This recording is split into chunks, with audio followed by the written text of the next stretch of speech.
bundok.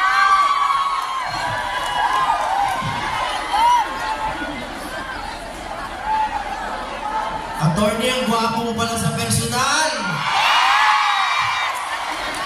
Bakit sa TV hindi? Sabi ko, baka sira ang TV niyo. Sabi po sa John 8:32, the truth shall set you free.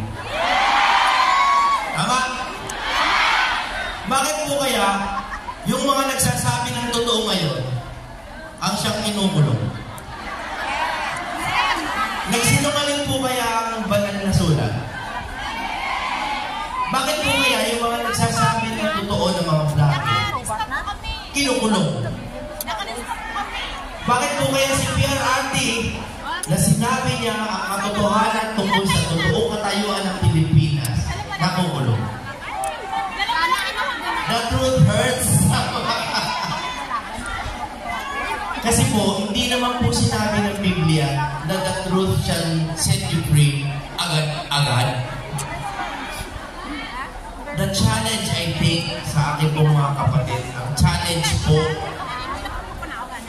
ay ang ipaglaban natin ang katotohanan.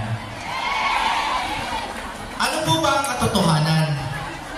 Number 1, 32 million po ang bumoto kay Bibi Sara. Yun po ay totoo. Ano po ba ang katotohanan? Na si PRRD ang pinakamagaling na presidente ng Pilipinas. Yan ang totoo. Alam niyo po, sabi nila, huwag daw gawing political yung mga sinasabi ngayon. Dahil ito ay worship.